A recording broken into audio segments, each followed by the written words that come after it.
Bismillahirrahmanirrahim.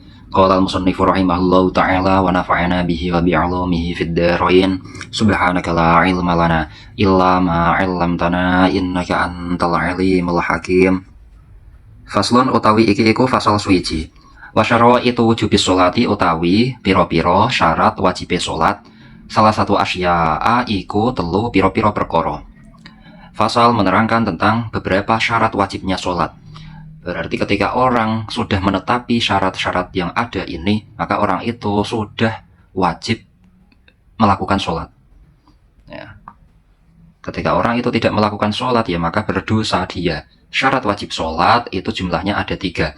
Jadi dalam beberapa kitab-kitab fikih, itu ada yang menjelaskan kalau syarat wajibnya sholat itu ada 3. Ada pula kitab fikih yang menerangkan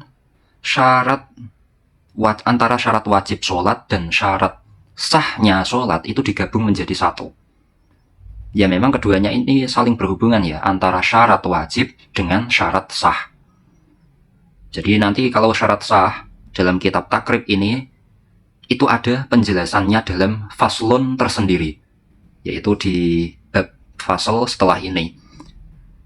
Syarat sahnya sholat yang harus dipenuhi sebelum orang itu melakukan sholat. Ya, seperti suci dari hadas dan najis, menghadap kiblat, menutup aurat. Nah, itu di pembahasan besok. Cuman dalam beberapa kitab yang lain itu ada yang dimasukkan dalam satu bab. Ada pula yang memasukkan suci dari nifas, itu termasuk dalam syarat wajibnya sholat. Itu ya ada ulama-ulama yang memasukkan itu. Nah, dalam syarat wajibnya sholat, seandainya tidak dipenuhi kan juga belum sah sholatnya. Ya, Islam. Contoh Islam, kalau orang tidak Islam melakukan sholat, ya tidak sah sholatnya, kan gitu. Begitupun seterusnya, balik, akal, walaupun kecuali kalau sudah tamyiz ya. Memang seluruh ibadah itu disyaratkan harus tamyiz. Tamyiz itu bisa membedakan mana yang kanan, mana yang kiri, bisa istinja dengan sendirinya, bisa bersuci dengan sendirinya. Kira-kira ya sekitar umur 7 tahun kurang lebih. Itu namanya tamyiz. Walaupun belum balik, walaupun belum mencapai usia balik. Berarti kalau orang gila, ya orang gila tidak tamyiz itu. Nah, makanya di sini disebutkan salah satu asya'a iku telu pira-pira perkara rupane al-islamu suwiji Islam. Yang pertama adalah harus Islam. Kalau orang tidak Islam, orang kafir, ya, kalau orang kafir berarti tidak wajib melakukan sholat. Kalau dia melakukan sholat, ya tidak sah sholatnya. Lah kok bisa tidak sah? Pada hakikatnya dalam i'tiqadnya orang kafir itu kan sudah menentang pada ketuhanannya Allah gitu. Menentang akan sifat wahdaniyahnya Allah. Bagaimana bisa orang yang sudah menentang i'tiqadnya seperti itu bisa dihukumi sah ibadahnya? Kan tidak bisa. Ya. Makanya orang kafir tidak sah sholatnya dan tidak wajib. Tidak wajib ini dalam hukum dunia. Ya, di dunia dia tidak wajib. Tapi di akhirat, ya, di akhirat orang yang mati keadaannya kafir itu kan disiksa di neraka selama-lamanya. Selama-lamanya. Selain dia disiksa karena kekafirannya, orang kafir itu juga disiksa karena sudah meninggalkan semua syariat Islam yang ada. Dihitung, karena dihitung mulai dia usia balik sampai matinya itu berapa tahun, sudah berapa banyak dosa yang dia buat, sudah berapa banyak kewajiban yang dia tinggalkan. Seandainya selama masa hidupnya itu Islam walaupun dia kafir, ya itu tetap dihitung di akhirat. Dihitung semua, lalu ditimpakan siksanya sesuai dosa yang ada. Begitu. Itu hukuman di akhirat. Kalau di dunia ya memang tidak wajib bagi dia, orang yang kafir. Tapi kafirnya memang asli. Maksudnya itu ya sejak kecil. Ya sejak kecil, entah itu ya biasanya kan karena mengikuti agama orang tuanya ya. Kebanyakan kan orang-orang mengikuti agama ya agamanya orang tua. Ya. Hadisnya Rasulullah kan menjelaskan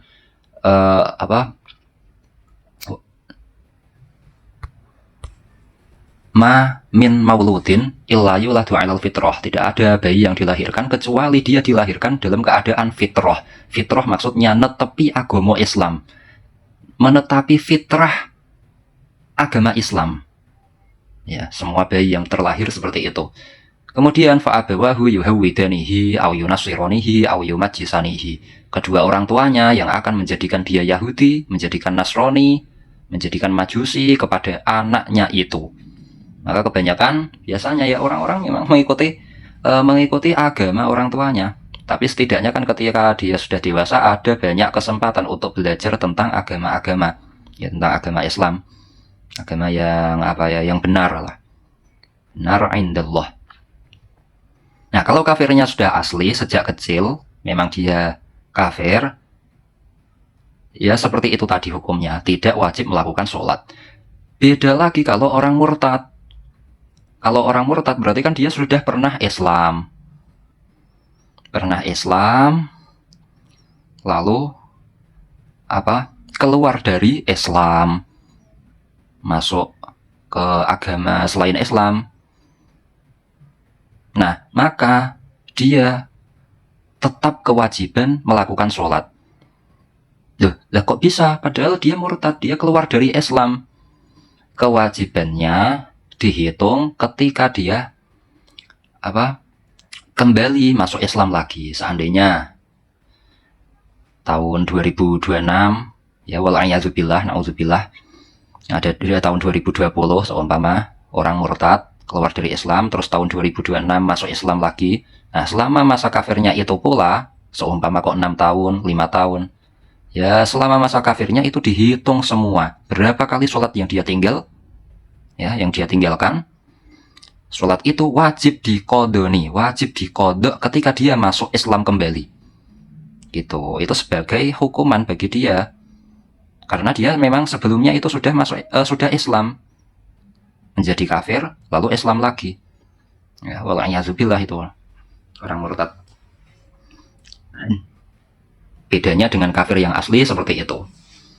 Jadi kalau orang kafir asli, walaupun kafirnya seumpama kok 70 tahun, dia membaca 2 kalimat syahadat, masuk Islam, maka seluruh dosa-dosanya diampuni oleh Allah Subhanahu wa Ta'ala selama masa kafir itu pula. Ya bayangkan orang kafir sampai 70 tahun dengan segala dosa-dosa yang dia lakukan. Sekali dia membaca 2 kalimat syahadat itu langsung diampuni segala dosanya. Tidak hanya diampuni dosanya, bahkan dihitung seluruh amalnya ketika dia kafir. Orang kafir beramal apa?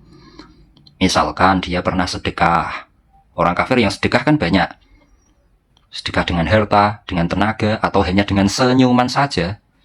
Itu kan banyak, walaupun orang-orang kafir ya, berbuat baik kepada tetangga, berbuat baik kepada sesama teman-temannya, gitu kan. Kebaikan dia selama masa kafirnya itu dihitung semua dan dijadikan sebagai pahala bagi dia ketika dia masuk Islam. Nah, itu memang hukum seperti itu, sebagai penyemangat bagi orang kafir agar mereka itu mau masuk Islam. Terus wal bulugulan balik berarti ya sudah mencapai usia balik, maka sholat tidak diwajibkan bagi anak kecil yang belum berusia balik. Cuman ketika anak itu sudah berusia 7 tahun, ya 7 tahun dengan hitungan tahun Hijriyah pastinya, bagi orang tua itu wajib memerintah anaknya untuk melakukan sholat. Ya. Nah, hal ini dengan ketentuan sudah tamyiz. Ya, tamyiz seperti tadi bisa membedakan mana yang kanan, yang kiri, antara mana yang baik, mana yang buruk, membedakan sambal dengan roti, atau membedakan apa ya, yang pedas sama yang pahit, ya apa, bisa cebok dengan sendiri, bisa mandi sendiri, bisa bersuci, ya, bisa wudhu dengan baik kalau diajari, ya. Intinya sudah tamyiz. Tamyiz ya kurang lebih sekitar usia 7 tahun. Bagi orang tua wajib memerintahkan anaknya itu. Kalau belum tamyiz, ya ditunggu tamyiznya antara sekitar umur segitu kan. Nah, terus kalau sampai balik tapi belum tamyiz bagaimana? Ya tidak wajib. Ya, kalau belum tamyiz berarti kan dia belum belum dolor. Nah, ya kalau belum tamyiz ya belum sah ibadahnya, belum wajib menjadi ibadah walaupun usianya sudah balik. Ya. Nah, ditunggu ketika usia 7 tahun, orang tua wajib memerintah. Ketika usia 10 tahun, orang tua wajib memukul anaknya itu ketika anaknya meninggalkan sholat. Ya. Tapi dengan pukulan, dengan catatan pukulannya itu tidak sampai membekas. Tidak membekas, tidak lama sakitnya. Ya, seandainya dipukul, itu lukanya paling nggak sampai sehari semalam lah, nggak sampai berhari-hari, nggak sampai membekas gitu, bisa diperkirakan sendiri lah itu. Kalau lukanya lama, sakit yang dialami anak itu kok lama, ya tidak boleh ya. Jadi ya kalau sakit hanya sebentar saja, habis itu hilang rasa sakitnya dengan pukulan seperti itu. Terus wal aqlu lan duweni akal, ya. Berarti orang gila tidak wajib melakukan sholat. Wa huwa utawi al-bulugh wal aqlu iku haddut taklifi hate atau pelanggarane mukallaf. Terus wasolawatu, sekarang kita membahas tentang beberapa sholat sunnah ya.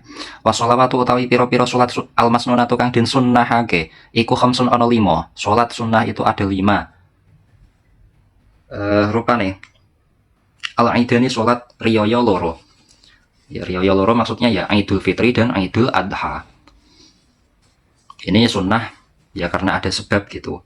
Karena ada sebab yang berupa contoh ya Idul Fitri, hari raya Idul Adha. Terus wal kusufani lan gerhana loro. Gerhana rembulan, gerhana bulan, gerhana matahari. Nah, itu kan sholat sunnah. Yang sunnahnya itu karena ada sebab. Sebabnya yaitu adanya gerhana. Gerhana bulan, gerhana matahari. Terus wal istisqa lan sholat istisqa. Sholat istisqa adalah sholat untuk meminta hujan. Kalau contoh pada suatu daerah, misalkan dilanda kemarau panjang, sampai kekeringan, air sulit, ya, untuk mendapatkan air saja sulit, kemarau panjang. Nah, di daerah itu disunahkan untuk melakukan sholat istisqa. Ini nanti ada babnya tersendiri. Terus wasunanu utawi piro-piro sholat sunnah at-tabi'atu kang manut lil faroidi maring piro-piro fardu. Nah, ini menerangkan tentang beberapa sholat sunnah yang mengikuti pada sholat fardu. Ya kayak qobliyah, ba'diyah gitu kan. Bahkan ini menjadi sholat sunnah yang sangat disunnahkan. Afdolul sunan.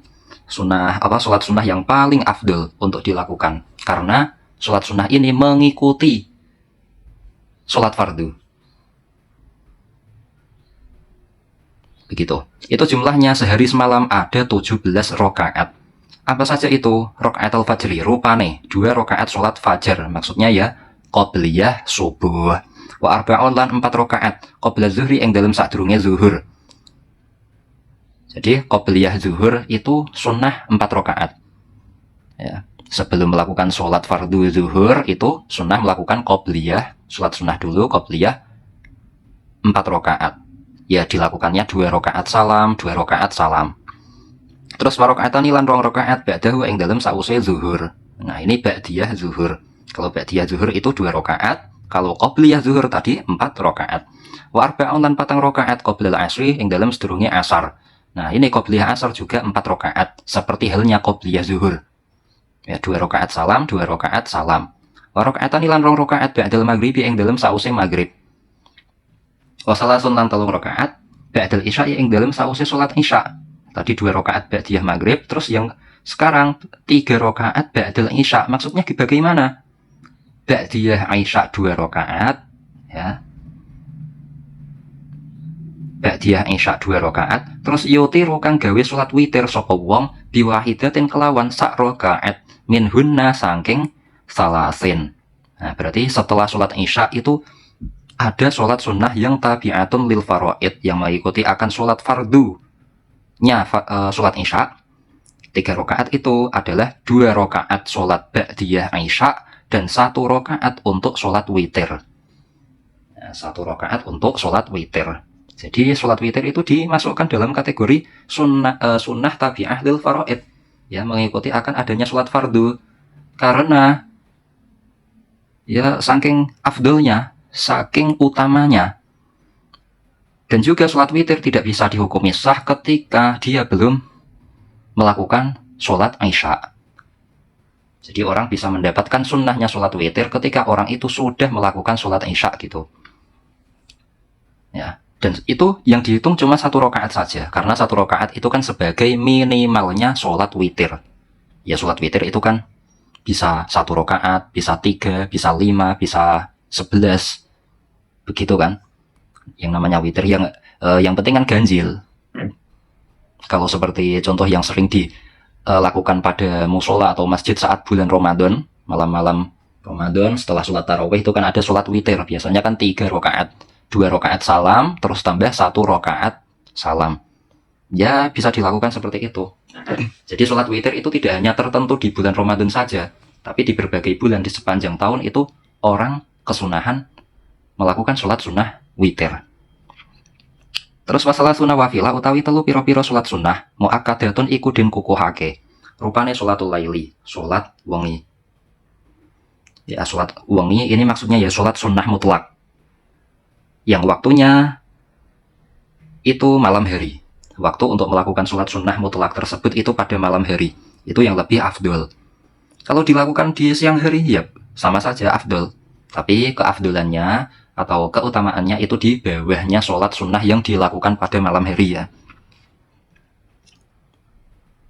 Ya bebas itu sholat sunnah mutlak malam hari ataupun siang hari, entah itu mau 2 rakaat, 4 rakaat, 10 rakaat, bahkan 1000 rakaat pun bebas. Ya, zaman dulu kan ada beberapa ulama yang melakukan sholat sampai ratusan, bahkan 1000 rakaat pun juga ada kan. Terus pas sholatul duha lan sholat sunnah duha. Nah, sholat duha itu hukumnya juga sunnah. Minimal dilakukan 2 rakaat, maksimal 12 rakaat. Nah, adapun waktu dimulainya sholat duha itu beda-beda antar ulama, ya. Di beberapa kitab keterangannya beda. Dalam kitab Fathul Qorib itu diterangkan bahwa masuknya waktu duha itu mulai naiknya matahari. Matahari mulai naik. Jadi habis terbit. Setelah terbit kan ada jeda. Kalau kita lihat di jadwal-jadwal sholat itu kan ada jeda antara terbit sampai masuk waktu duha itu kan jeda sekitar 20 menit, ya, 22 atau 23 menit lah, sekitaran itu. Ya. Ada pula ulama yang mengatakan kalau masuk sholat duha itu ya mulai terbit matahari. Itu ada. Cuman ada yang mengatakan ketika masuknya waktu duha itu ketika matahari sudah mulai naik. Ya, makanya kalau di kalender kebanyakan memang dikasih jeda antara terbit sama masuk waktu duha sekitar 22 menit atau 23 menit gitu. Nah, terus kalau sholat kalau waktu terbit, ya, saat terbit matahari itu juga ada kesunahan. Ya, sunnah melakukan sholat sunnah isyraq. Ya, usolli sunnatal li isyraqis syamsi. Dan ada memang sholat sunnah isyraq. Itu saat terbit matahari. Terus selanjutnya adalah wa sholatut tarawih, hilang sholat tarawih. Sholat tarawih ini jumlahnya ada 20 rakaat. Ya, tarawih itu kan artinya beberapa kali istirahat. Ya, tarawihu. Istirahat kan berasal dari kata apa? Roha. Roha diikutkan wajan istaf'ala, jadinya istaroha. Kalau ditasrif istaroha, yastariyahu, istirohatan. Nah, istirahat. Nah, roha nanti dibuat apa? Jamak taksir. Ya, diambil untuk jamak taksir jadinya tarawihu. Beberapa kali istirahat, ya kan 20 rakaat. Tarawih 20 rakaat, ini 10 kali salam. Berarti kan per sholatnya itu 2 rakaat sampai 10 kali salam. Dari 10 kali salam itu apa? Ada 5 kali istirahat. Ya, terkadang di musola atau masjid kan masih ada yang memberlakukan seperti itu. Sholat taraweh 2 rakaat salam, 2 rakaat salam, lalu istirahat. Lanjut lagi 2 rakaat salam, 2 rakaat salam, terus istirahat. Lanjut lagi 2 rakaat salam, 2 rakaat salam sampai seterusnya. Kan ada. Ya. Ya memang ketentuannya seperti itu. Aslinya kesunahannya seperti itu. Dijalani dengan adanya beberapa kali istirahat. Kalau jumlah istirahatnya itu ada 5 kali istirahat, 4 rakaat istirahat, 4 rakaat istirahat. Nah, dalam sholat rakaat sholat taraweh maksudnya, dalam sholat taraweh di setiap 2 rakaatnya itu diniati sholat sunnah taraweh, usolli sunnatat tarawihi, atau diniati untuk qiyami Ramadan juga bisa. Ya, usolli sunnah li qiyami Ramadan juga bisa. Nah, keabsahannya sholat taraweh itu memang dilakukan 2 rakaat salam, 2 rakaat salam. Kalau ada orang melakukan sholat taraweh kok 4 rakaat salam, ya berarti rakaat kedua apa? Duduk tasyahud awal, dilanjutkan lagi sholatnya seperti halnya sholat zuhur, asar, isya. 4 rakaat keempat baru melakukan salam. Jadi dalam sholatnya 4 rakaat salam itu tidak sah, ya. Tidak sah. Walau sholat arba'an minha bitaslimatin wahidah lam tasihha. Itu tidak sah. Nah, adapun waktu untuk, jadi harus 2 rakaat salam gitu. Nah, sekarang untuk waktu melakukan sholat tarawih itu pada saat bulan Ramadan. Dan dilakukan waktunya itu antara setelah isya sampai sebelum fajar. Ya, sampai itulah antara isya sampai fajar shodiq. Begitu. Wallahu a'lamu bishawab.